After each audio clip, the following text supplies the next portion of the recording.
Aujourd'hui, on voit comment manager à l'ère du numérique. Je suis Cédric Watine, tu es chez Outils du Manager, le podcast en français sur le management le plus écouté. Aujourd'hui, je reçois Nicolas Barre, qui est animateur du podcast DSI et des hommes, et c'est un podcast qui est dédié aux amoureux du numérique. Ces questions de Nicolas étaient pour moi l'occasion de revisiter tous les domaines du management sous l'angle du numérique ou comment tirer le meilleur parti de ces outils en évitant les excès qui peuvent être catastrophiques. C'est donc un épisode important où je te livre ma roadmap de manager à l'ère du numérique. Tu verras, il n'y a rien de compliqué. Mais en fin de podcast, je te donne les quelques outils qui me paraissent indispensables aujourd'hui pour un manager moderne. Sinon, tu sais que pour avoir les dernières informations, tu peux t'inscrire au mail privé et avec le lien qu'on a mis en descriptif, tu peux recevoir aussi une série de mails où je te donne mes principes de management ou bien tu peux aussi télécharger mon livre, Le Manager Essentiel, où en 30 minutes, je t'explique mes outils de management. On te met les deux liens en descriptif. En attendant, voici ma conversation avec Nicolas à propos du management à l'ère du numérique. Bonjour Cédric. Bonjour Nicolas. Merci de participer à cet épisode de DSI et des hommes. Je suis vraiment ravi de te rencontrer, parce que je te suis depuis quelques temps. Et puis bon, les gens, tu nous parleras un peu de ton parcours et de ce que tu fais tout de suite après. J'ai pour habitude de démarrer mon podcast par une petite question toute simple. En plus, tu n'as pas pu la préparer parce que je ne te l'ai pas envoyée. C'est quel est ton premier souvenir de numérique ? Mon premier souvenir de numérique, qu'est-ce qui m'a percuté le plus ? Alors, je peux te dire mon souvenir le plus, enfin mon impact le plus récent, parce que j'ai découvert à la fois Notion et ChatGPT récemment, donc ça je m'en souviens bien, et puis c'est encore très très présent dans mon esprit. Mais si vraiment le moment où je me suis dit waouh, le numérique c'est quand même incroyable et ça ouvre des domaines absolument formidables, même si on était déjà dans l'ère du numérique depuis un moment, c'est le jour où je me suis rendu compte que j'étais plus obligé. Tu sais, moi, on en parlera peut-être, mais j'ai eu un moment où en fait, finalement, j'intervenais dans les entreprises pour faire des formations au management, puisque c'est de ça qu'on va parler aujourd'hui. Mais le jour où je me suis rendu compte que j'étais plus obligé d'aller dans les entreprises et qu'en fait, je pouvais enregistrer d'une autre manière, mais d'une manière numérique, mes interventions et toucher un nombre de personnes absolument phénoménal, parce que mon temps n'était plus une limite. Je me suis vraiment rendu compte, la première fois où vraiment je me suis rendu compte de la puissance du truc, je pense que c'est cette fois-là. Et depuis, moi, je suis toujours absolument émerveillé du contenu qu'on peut trouver sur YouTube, etc. Et alors moi, je suis pas très réseaux sociaux et je me méfie beaucoup de tout ça. On en parlera certainement, mais parce qu'il y a vraiment il faut avoir la mode d'emploi. Mais en tout cas, l'outil, il est absolument incroyable, phénoménal.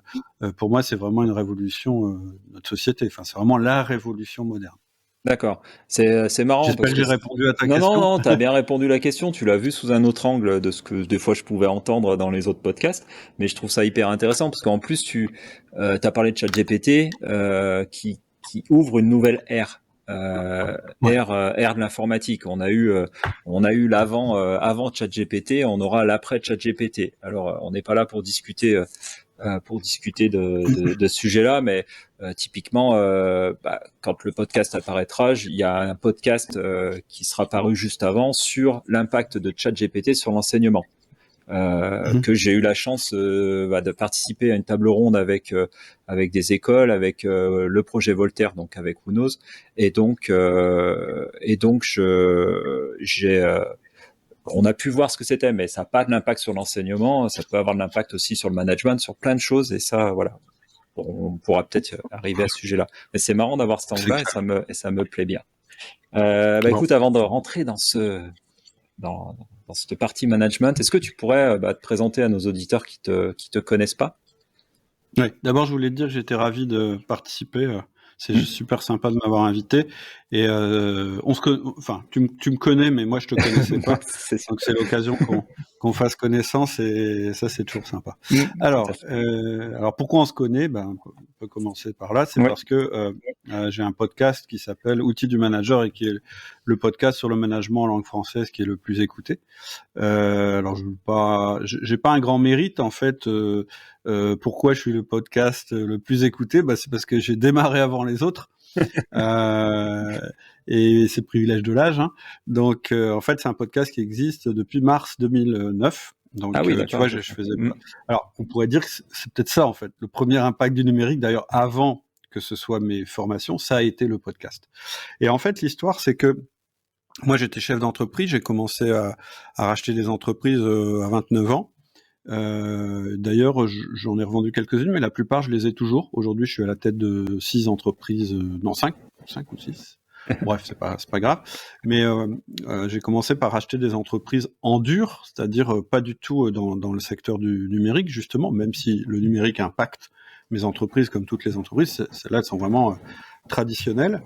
Et puis voilà, moi je rachetais des entreprises, je venais plutôt de la finance, du contrôle de gestion, etc. Donc j'étais plutôt bon en stratégie. Bon, en tout cas, je me trouvais plutôt bon de ce côté-là. J'ai pas l'impression que j'avais trop de défauts de ce côté-là.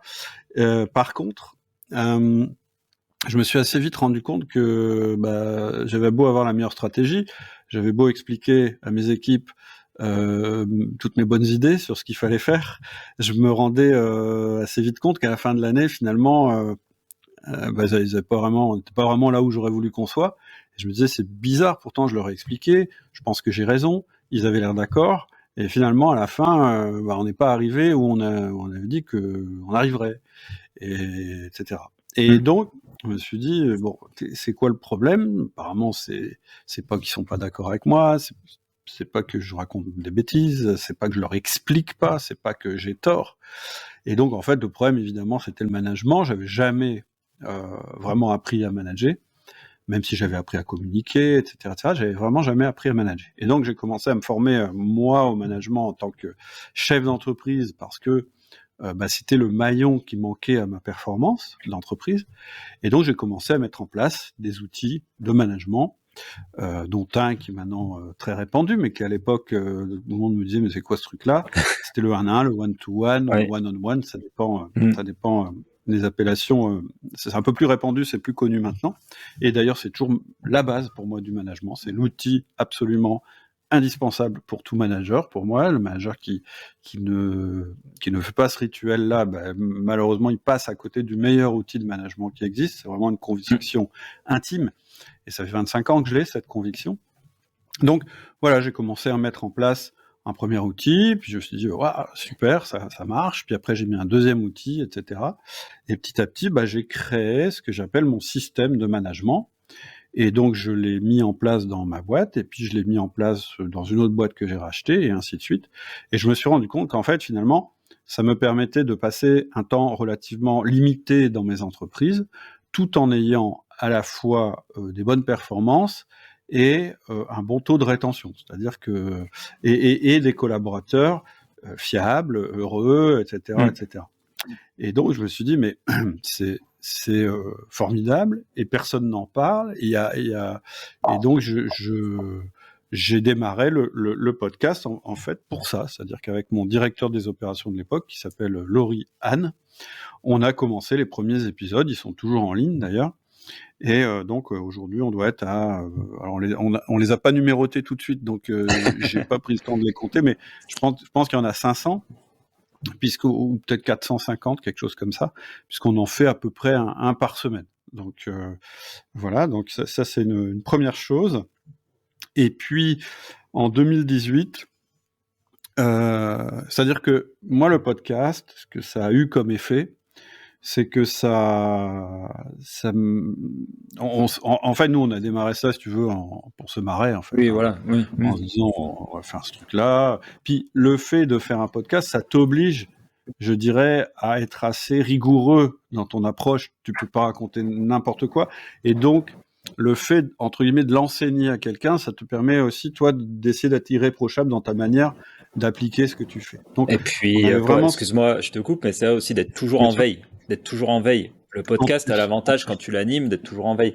C'est sûr C'est que ça. je vais pas arriver vers un sujet vers toi et pas savoir ce que je veux dire, comment je veux le dire, etc. Et aussi Exactement. pouvoir avoir un échange, parce que c'est ce que je vois dans tes podcasts que tu fais sur l'outil du manager quand tu as des invités, c'est que tu as un échange avec eux. Tu as aussi ta vision. Voilà. Oui, Oui. absolument. Et d'ailleurs, j'ai pas forcément, on n'est pas obligé d'être tout à fait d'accord. Après, moi, j'ai des principes et honnêtement, hein, vraiment, hein, faudrait que je les réécoute tous, mais parce que je sais qu'ils sont toujours en ligne, et je les enlève pas parce que finalement, les fondamentaux, c'est toujours les mêmes. Et donc ça, c'est quand même assez intéressant que finalement, voilà, donc 2009. On est en 2023, donc que les fondamentaux sont toujours les mêmes au bout de 14 ans. Je trouve ça assez remarquable finalement. Oui, c'est sûr.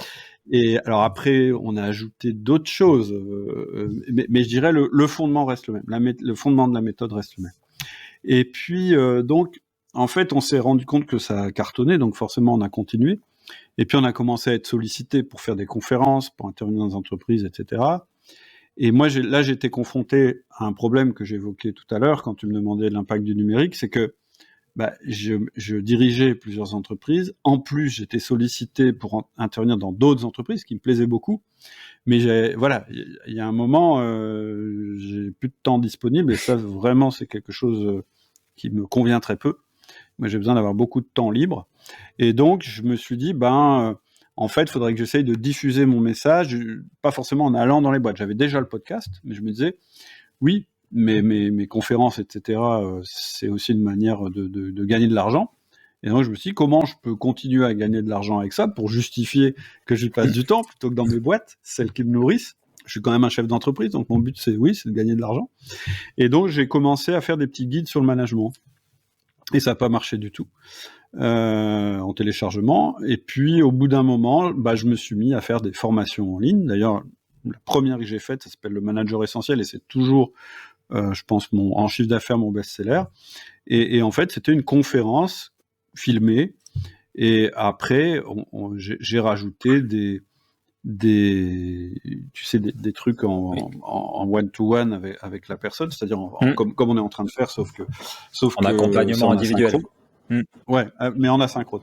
Et voilà, puis ça a évolué tout ça, et finalement, on se retrouve aujourd'hui avec un catalogue. On doit avoir 17 formations, quelque chose comme ça, une communauté de managers, une communauté de chefs d'entreprise, etc. Donc tout ça pour dire qu'aujourd'hui, je suis toujours chef d'entreprise. Tu vois là derrière moi, c'est un entrepôt, hein, donc je suis dans une de mes boîtes. On viendra acheter avec ma compagne un restaurant, c'est une autre de mes boîtes.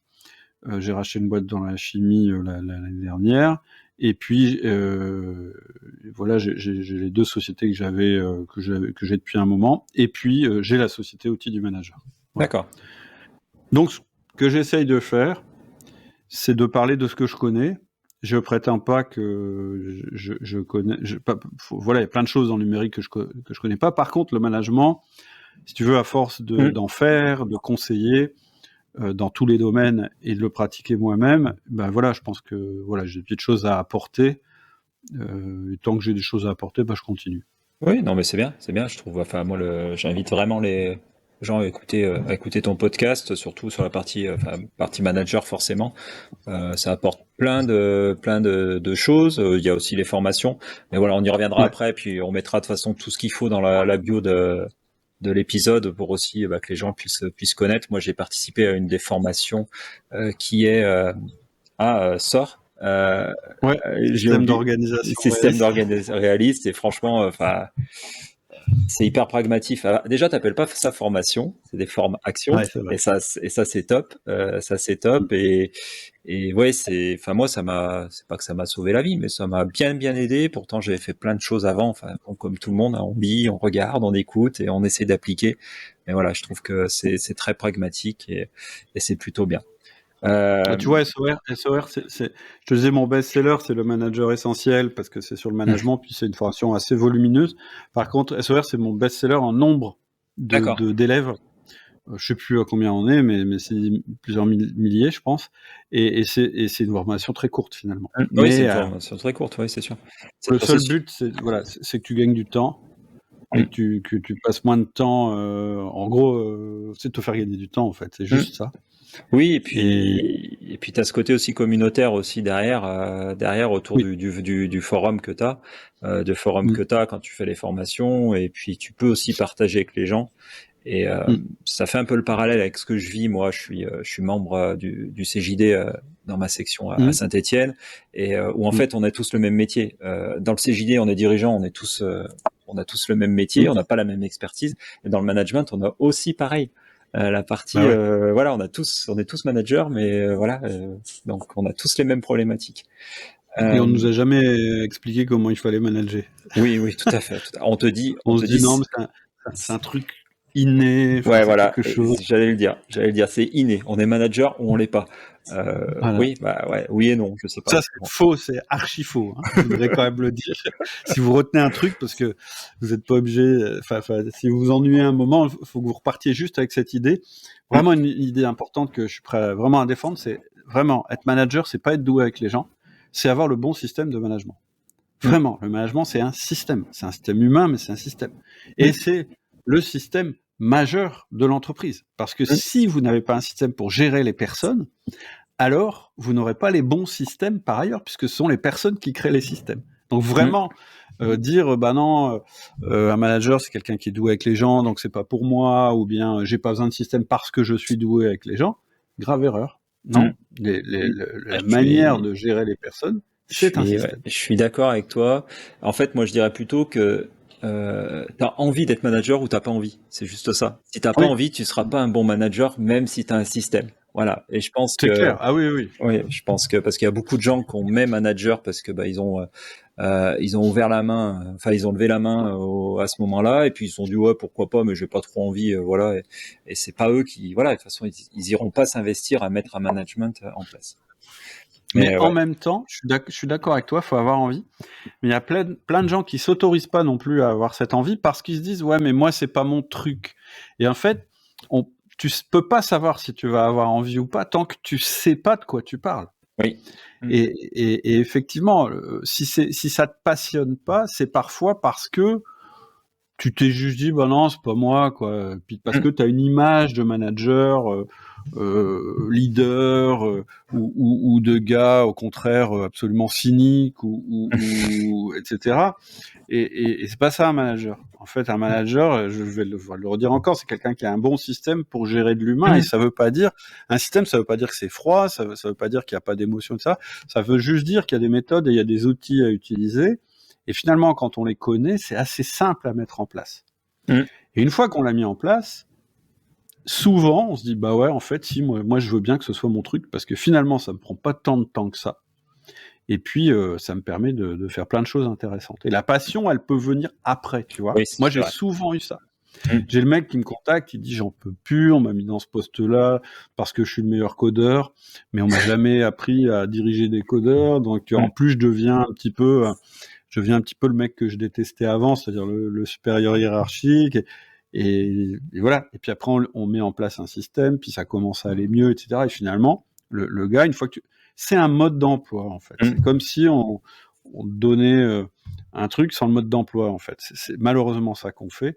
Et là, évidemment, c'est pas super intéressant, c'est pas passionnant. Non, mais ça, je suis complètement d'accord avec toi.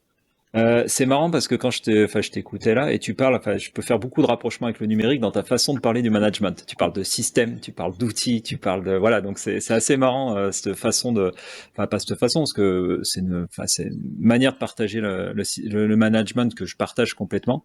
Mais voilà, on voit arriver la partie ère numérique. On a vu aussi cet effet Covid qui a changé fondamentalement la manière de manager les équipes. Avec le travail à distance, comment on manage à distance, on manage derrière des visios. Bah ouais, mais moi je veux plus faire de one-on-one, de points individuels, parce que je préfère les faire en physique, je ressens pas la personne, etc.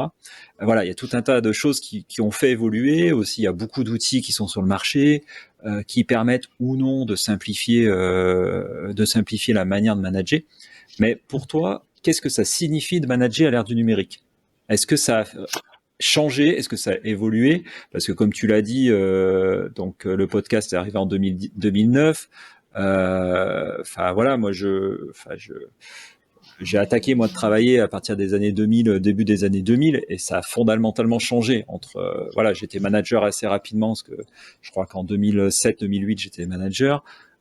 J'étais manager, et entre manager maintenant et manager en 2023, c'est quand même complètement différent. En fait, c'est pas mal que tu aies parlé du Covid, parce que pour moi, le Covid, ça a été un peu un crash test sur ma méthode de management.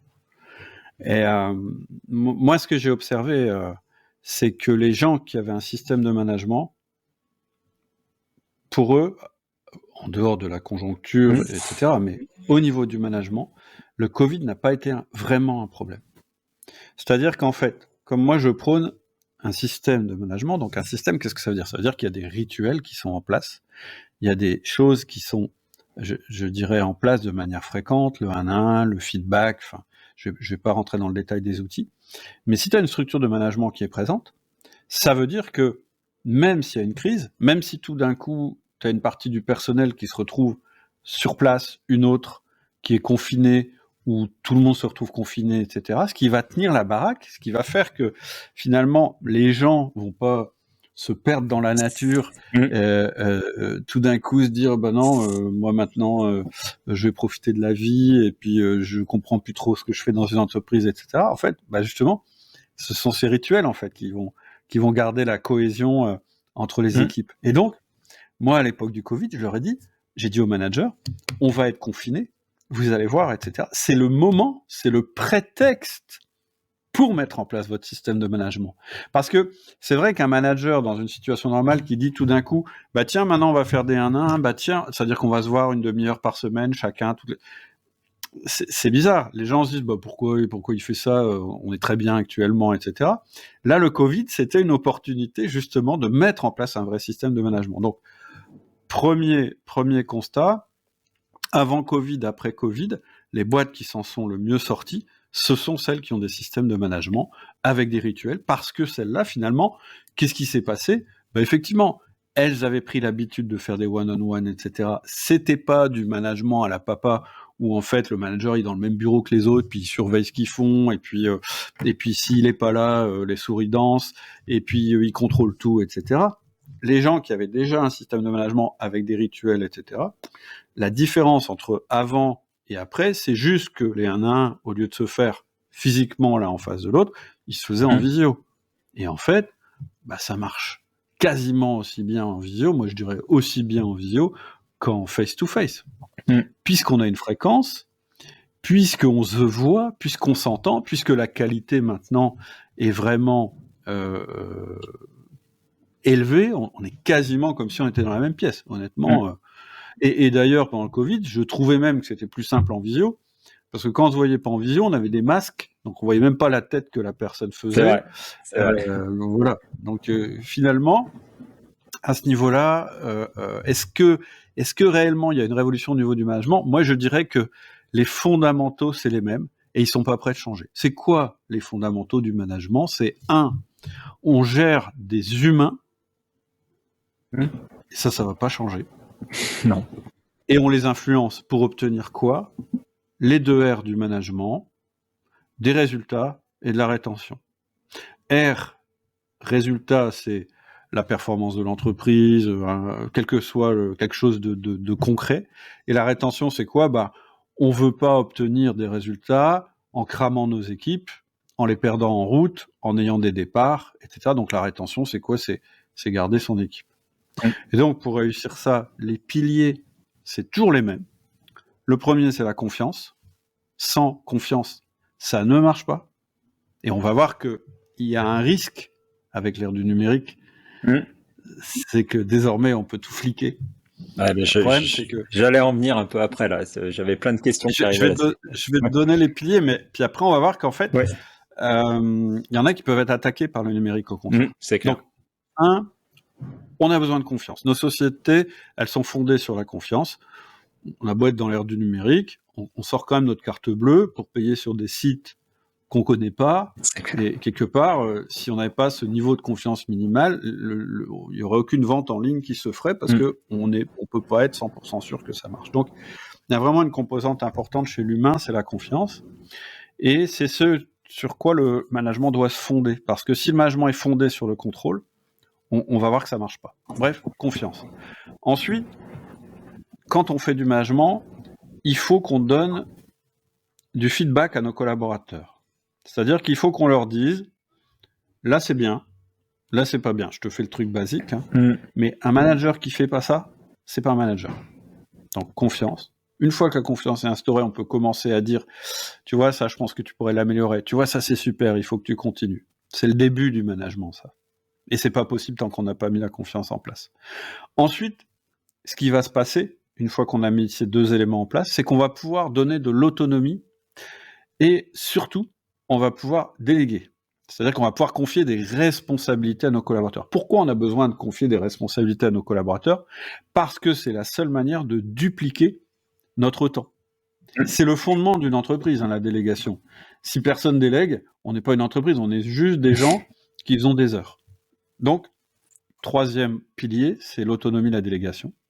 Et puis, le dernier pilier, mais celui qu'on atteint une fois qu'on a mis les strates, confiance, feedback, autonomie, délégation, c'est le coaching. C'est-à-dire, c'est de dire à nos collaborateurs, dans cette boîte, en fait, finalement, tu vas y trouver ton compte parce que on va t'aider à devenir meilleur. Et ça, c'est un gros moteur au niveau de l'individu. Et donc, ils vont plutôt rester dans des boîtes où on leur permet de progresser et plutôt fuir les boîtes où finalement on leur demande toujours la même chose. Et donc, la révolution du numérique, elle a amené des outils ultra puissants, mais un outil ultra puissant, ça peut faire des choses formidables ou ça peut être catastrophique. Et donc, moi, je dirais le premier truc où il faut faire gaffe, c'est que t'as beau avoir des outils numériques, t'as beau avoir des capacités de communication extrêmement performantes, en face, t'as des humains. Et si tu oublies ça, ça va pas marcher. Si tu te dis c'est juste une ressource distante, puis quelque part ça m'arrange, comme ça j'ai pas à gérer ces problèmes, etc., tu vas te planter parce que finalement, t'auras pas la confiance, tu pourras pas faire les feedbacks, en fait ça fonctionnera pas. Après, maintenant, la révolution du numérique, elle existe. Les nouveaux outils sont vraiment ultra intéressants pour démultiplier les performances et les possibilités. C'est-à-dire, le télétravail, clairement, c'est un énorme progrès qu'on puisse télétravailler, ou plutôt travailler à distance dans de bonnes conditions.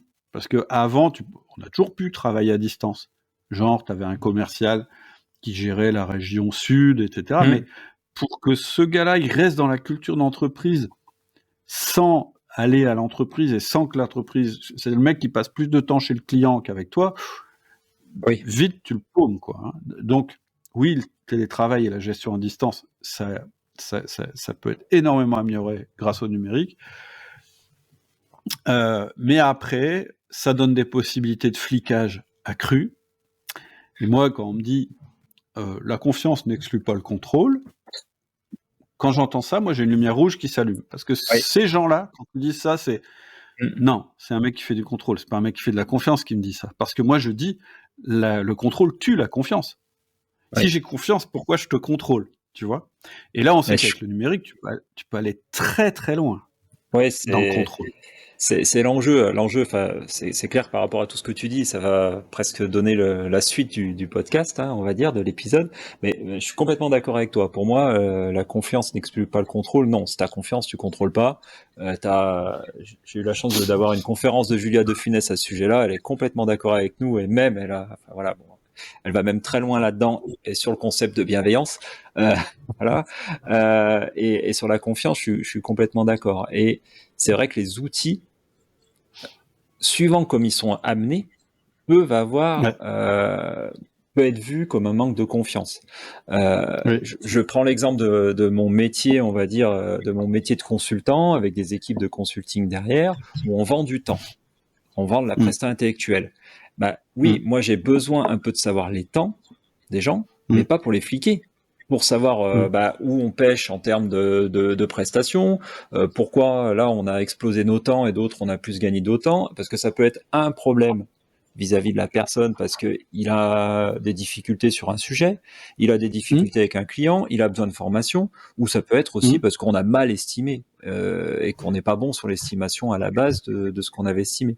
Et par contre, quand tu parles avec les équipes, il y en a qui ont beaucoup de mal à s'y mettre des fois, ou quand tu parles avec d'autres, parce que ils voient ça comme du flicage. Donc après, il y a aussi une manière d'accompagner la mise en place d'un outil. En fait, tu sais, c'est l'histoire des systèmes d'information, de toute façon. Moi, avant d'être chef d'entreprise, j'ai fait quelques boîtes. Et en fait, tu as des boîtes où le système d'information est mis à la disposition du flicage.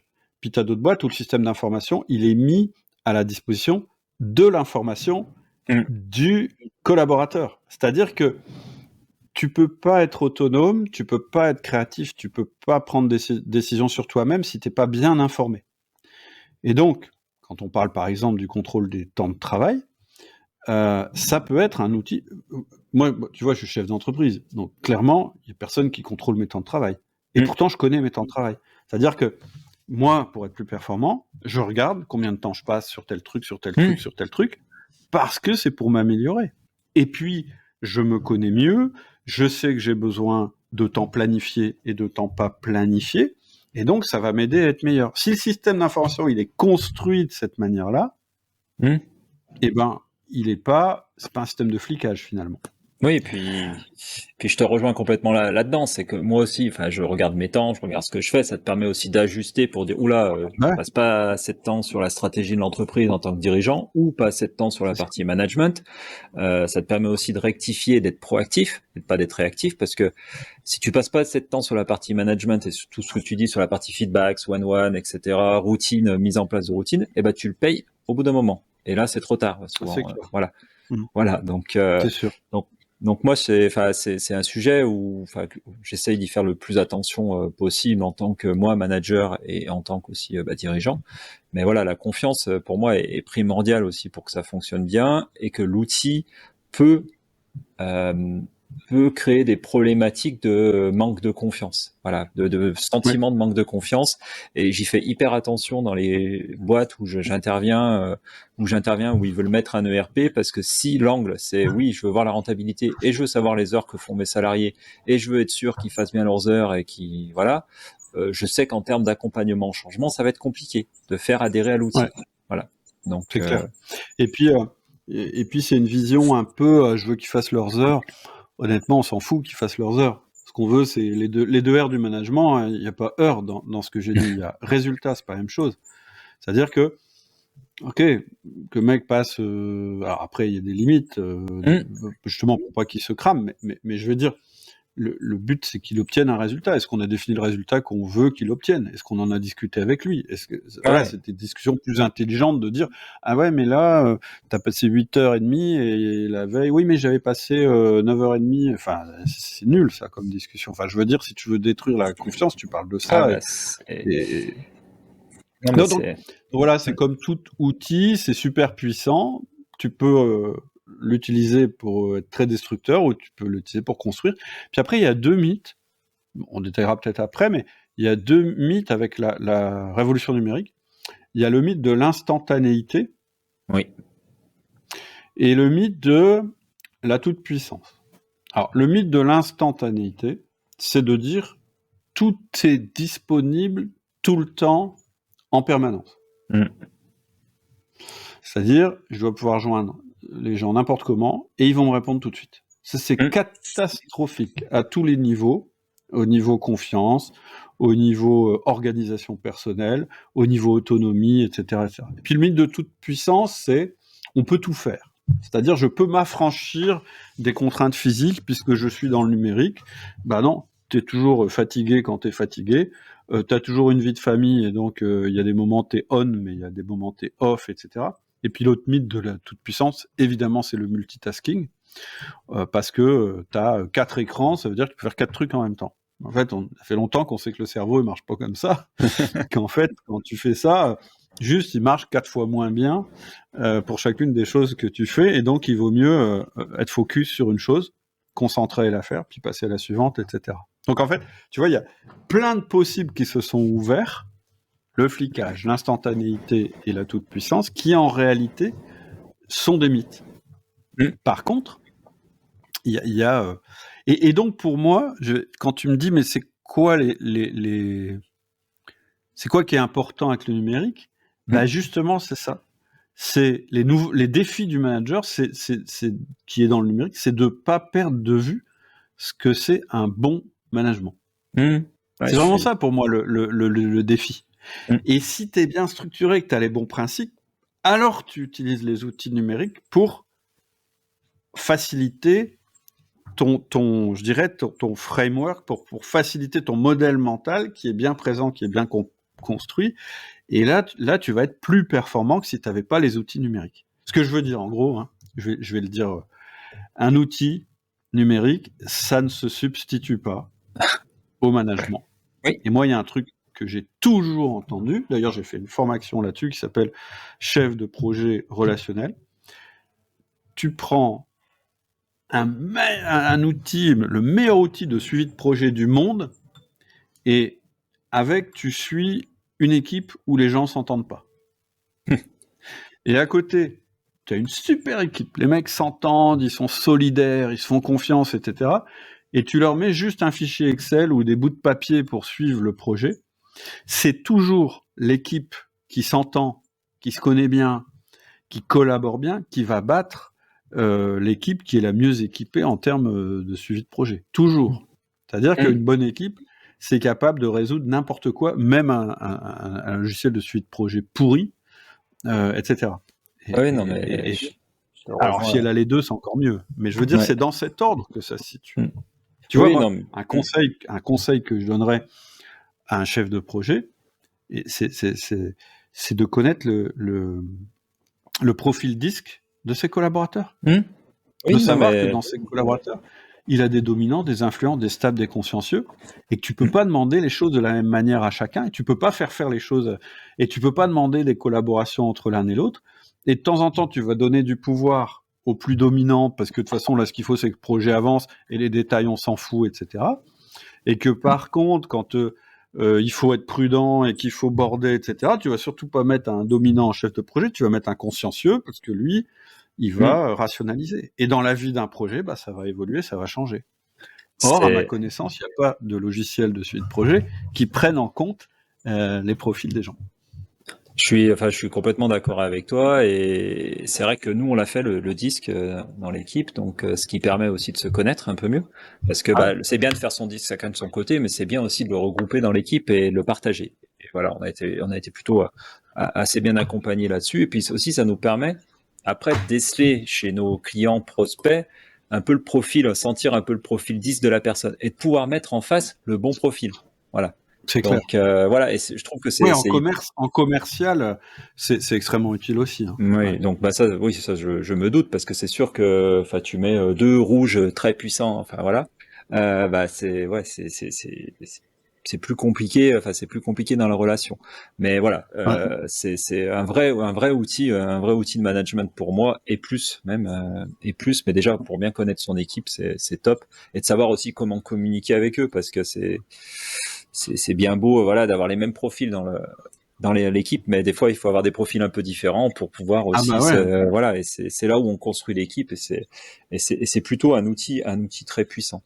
Moi je voulais la meilleure équipe, en fait, c'est l'équipe avec des profils diversifiés, mais qui s'entendent bien. Oui, c'est ça le truc. Donc, c'est ça. C'est pas toujours évident. Et déjà leur faire à chacun leur profil, et qu'ils puissent en discuter, et même en plaisanter, en disant non mais arrête de faire ton S là, c'est bon, etc. Là, t'as gagné. Quand ils commencent à faire de l'humour sur leur profil, l'équipe, elle va marcher. Hein.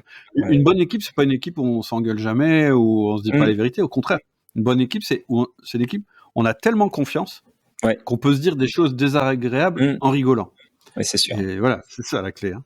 Non, mais je te rejoins complètement là-dessus. Et je voulais revenir un petit peu sur le R de résultat. Et après, on Ouais. reparlera de la partie aussi rétention. Moi, la partie R du résultat, c'est ce que je disais, c'est qu'on va mettre en place des outils, on va mettre en place des ERP qui amènent des chiffres souvent comme tu le dis, dans l'instantanéité, à mettre souvent de la pression aux gens, parce que tu vois, il y a le chiffre, on voit dans des tableaux, qui se mettent en temps réel sur le chiffre d'affaires de la journée, etc., etc. Et est-ce que c'est compatible avec le management, ces choses-là, pour toi? Ouais, carrément. Hmm.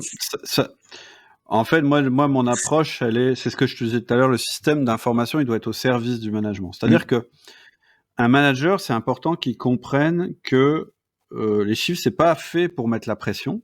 D'ailleurs, on pourra parler de la pression plus tard si on parle d'antifragilité, mais pour l'instant, restons sur le sujet. Moi, j'ai fait pas mal d'expériences. Je sais pas si tu connais le concept de nudge, un petit peu. Ça me dit rien, ça me dit rien comme ça. Alors, il y a un bouquin qui est intéressant qui s'appelle Nudge, je crois, qui a été écrit par par un mec qui a eu un prix Nobel. En fait, c'est quand tu travailles l'environnement de la personne pour obtenir des résultats. Le cas typique, c'est, tu sais, dans les pissotières, ils étaient embêtés parce que les gens visaient pas au bon endroit, voilà, donc c'était tout le temps sale. Et donc, plutôt que de nettoyer, ils ont fait un truc simple, ils ont mis une espèce de petite mouche à cet endroit-là, et du coup, les messieurs, ils visent la mouche, et du coup, on n'a pas besoin de leur dire de faire pipi au bon endroit, ils le font automatiquement. Ça, c'est du nudge. Donc ça, c'est l'histoire qu'on raconte pour bien faire comprendre le truc, c'est que, en fait, plutôt que dire aux gens, faut que tu fasses ça, faut que tu fasses ça, faut que tu fasses ça, on trouve des astuces pour que finalement ils le fassent, que ce soit d'une manière ludique ou simplement en leur donnant l'information. Alors maintenant, je vais te donner un exemple que moi, j'ai vécu dans une de mes entreprises pour t'expliquer un petit peu ce que c'est que le concept. On avait... donc moi, j'ai une de mes boîtes, il y a une grosse partie logistique. Et quand je discutais avec les magasiniers, et que je descendais, je disais, ouais les gars, c'est bien, vous avez vu le chiffre d'affaires, c'est super. Eux, ils me disaient, ouais, mais bon, j'ai mal au dos, c'est difficile, il y a beaucoup de boulot, etc. Et puis quand ils étaient heureux, quand moi je disais, ah là là, difficile, en ce moment on n'a pas de commande, etc. Eux, ils étaient plutôt heureux parce qu'ils avaient moins de boulot et que c'était plus simple, ils avaient plus le temps pour faire les choses. Et ça me gênait. Je me disais, c'est quand même embêtant que on tire pas tous dans le même sens, quoi, que le chiffre d'affaires soit pas une bonne nouvelle pour tout le monde.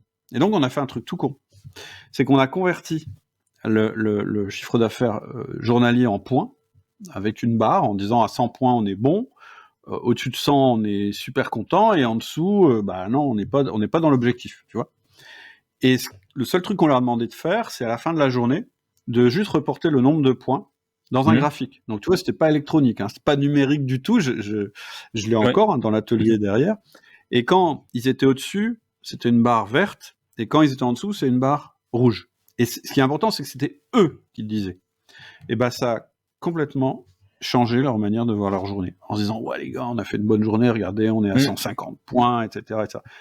Ça paraît débile, ça paraît enfantin, mais l'idée, c'est de te dire, cet indicateur que je mets dans le RP, est-ce que c'est un truc qui va mettre la pression du mec d'une manière négative, ou est-ce que c'est quelque chose qui va être incitatif à atteindre le résultat? Un autre exemple, c'est, tu sais, dans un centre d'appel, tu mets le nombre d'objectifs, en fait. C'est-à-dire, à chaque fois qu'on réussit à avoir l'objectif, ça fait, naturellement, sans que tu aies besoin de leur dire, les gens vont être focalisés là-dessus.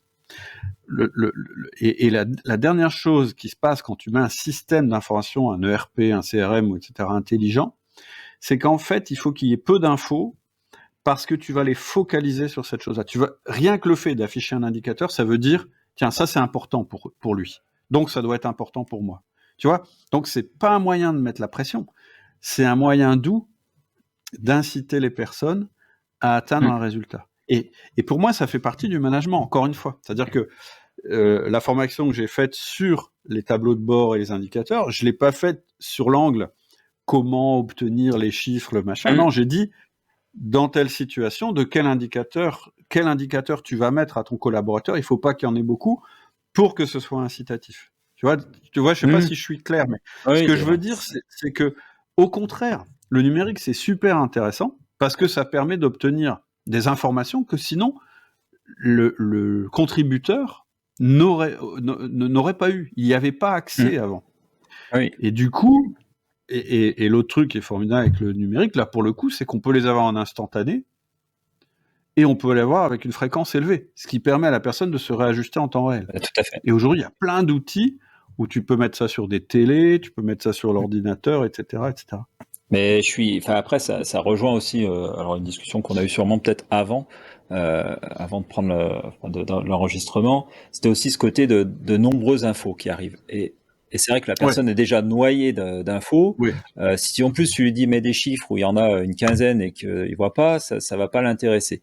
Et pour moi, je pars aussi du principe sur le dirigeant d'entreprise, et ça va après sur ce côté manager. Enfin, management aussi, c'est il faut que vous ayez peu d'indicateurs au début. Après, on ajuste, mais à quoi vont vous servir les indicateurs? Parce que si on revient au début, pour avoir des indicateurs, il faut avoir la donnée. Pour avoir la donnée, il faut que ça soit saisi par des humains. Parce que beaucoup d'infos sont saisies par les humains. Même si après, tu arrives à des phases d'automatisation pour éviter de double saisie, donc des erreurs, etc. Mais l'objectif, c'est d'avoir une donnée au début et après, elle va vivre le long pour arriver à terme à donner un chiffre. Et donc, il y a beaucoup de choses. C'est plus vous mettez d'indicateurs, plus vous avez besoin de données à saisir et plus les gens vont perdre du temps à saisir les données. Voilà. Et ça, c'est mon avis. Et en termes de management, tu perds les gens. Hyper intéressant à plein de niveaux. Ce que tu viens de dire, il y a plein de pépites là. La première, c'est comment tu fais pour que la personne soit intéressée à saisir des données. Si c'est un truc qu'elle bâcle, etc., elle va te faire rentrer de la saleté dans le système, on va le dire comme ça, et donc tu auras de la saleté en sortie du système. Donc, première question, c'est est-ce qu'elle sait pourquoi elle fait ça? Ouais. Et ça, je vais te répondre à la question avant que tu passes au deuxième. C'est que moi, quand je travaille sur ces sujets-là avec mes clients, sur des outils de process, même si derrière, parce qu'on travaille sur les process, on montre aux gens l'impact que ça va avoir s'ils saisissent pas la donnée. Parce que toi, tu le fais pas, et derrière, après, ça va avoir l'impact sur son travail à lui. Donc, en fait, on confronte les gens au lieu d'être en silo dans les métiers, parce que tu parles d'un process assez simple, commercial. Après commande, appro, donc achat, livraison, etc. Et s'il y a une donnée qui est saisie, mal saisie ou pas saisie dès le début, ça peut avoir un impact sur toute la chaîne. Voilà. Et moi, ça va te retomber dessus parce que le client va t'appeler en râlant. Oui. Donc en fait, même toi, tu vas être impacté au final. Voilà, tout à fait. Donc voilà. Donc ça c'est super important. Et c'est vrai que c'est le truc que j'ai pas dit tout à l'heure, c'est il faut que la personne soit concernée et si possible qu'en fait elle ait un retour tout de suite de ce qu'elle a saisi, le reporting qu'elle a fait, en quoi ça l'aide elle, parce que si ça l'aide elle, c'est encore mieux. Là, c'est encore plus simple à comprendre. C'est clair. Ensuite sur les indicateurs, moi je pense que ou les objectifs, on peut pas avoir plus de 5 objectifs à suivre en même temps. Et 5 c'est énorme. Ouais. Moi je conseille plutôt 3. Ouais, je suis d'accord. Pourquoi j'en conseille pas 1 ? Parce que quand t'as qu'un seul objectif, il faut quand même en mettre un deuxième pour, je dirais, mettre une barrière. Je t'explique. Faut développer le chiffre d'affaires de 50%. Si tu dis juste ça, mais que tu mets pas une notion de marge ou une notion de stock éventuellement, les mecs, ils vont te péter les prix, tu feras plus de marge, ils vont te stocker à mort, et voilà. Donc, c'est pour ça que je dis des objectifs. 1, ça paraît compliqué, mais voilà, le nombre minimum. Comment on fait pour avoir le nombre minimum d'objectifs ? En réduisant la période sur laquelle on les observe. C'est-à-dire que, moi je dis toujours, au lieu de manager sur 365 jours, de dire en fait, cette année, on va faire ça, et puis ça, et puis ça, et puis ça, et puis ça, je dis non, vous prenez 90 jours, un trimestre, et vous dites sur ces 90 jours, c'est ces 3 objectifs-là. Ah oui, mais ça, non, on verra après. Et du coup, plus tu réduis la période, plus tu réduis le nombre d'objectifs. C'est un système, c'est de base, mais on se fait avoir. Si tu ne dis pas, faut que j'ai 3 objectifs, ça marchera pas. Non, mais je te rejoins complètement et souvent c'est aussi ce que je dis à mes clients quand arrivent et qu'ils disent oui, je veux plein d'indicateurs. Je dis écoutez, on va peut-être se concentrer sur 2, 3 et puis après on verra suivant et surtout dans quel but vous avez besoin de ces indicateurs. Ces indicateurs-là et moi je trouve que c'est hyper important et ça revient après sur le management aussi. C'est pareil, c'est quand tu as des gens qui fixent à leurs équipes 10 objectifs sur un mois. Voilà. Et puis même moi, dans mes rituels qu'on a d'équipe, chaque début de semaine, on a nos rituels et voilà, on fait le lancement de la semaine. Ils doivent fixer leurs objectifs de la semaine. Quand je l'envoie à 10, je leur dis, écoute, on se revoit la semaine prochaine et tu verras. Enfin, je pense que tu les auras pas réussi. Donc. Puis en plus, tu te tires une balle dans le pied parce que le mec, tu vas lui dire, ah, mais t'as pas fait tel objectif. Ah oui, mais j'ai fait celui-là. Ah oui, mais t'as pas fait celui-là. Oui, mais j'ai fait celui-là. Tu vois. Ouais. Alors quand il y en a 3, t'as pas fait celui-là. Ouais. On avait que 3, tu vois.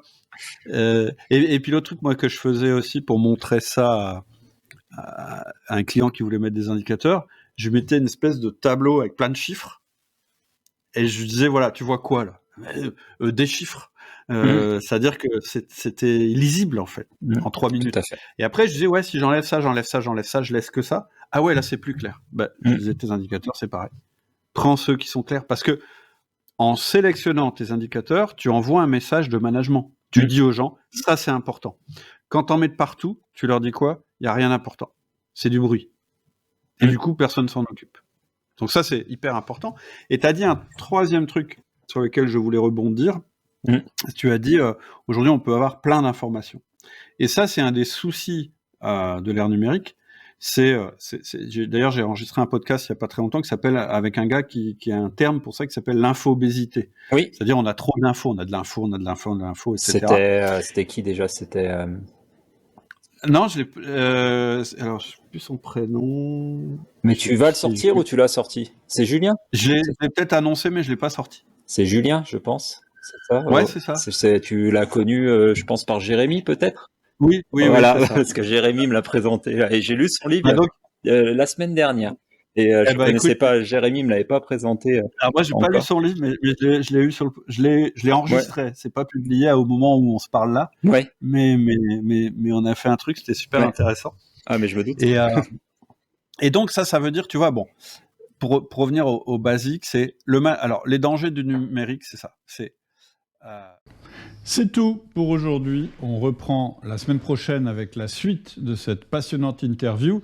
En attendant, si tu veux te cultiver sur le management, tu peux télécharger mon livre. On te met un lien en descriptif. C'est totalement gratuit. Ça se lit en 30 minutes et ça peut révolutionner ta manière de manager. À bientôt.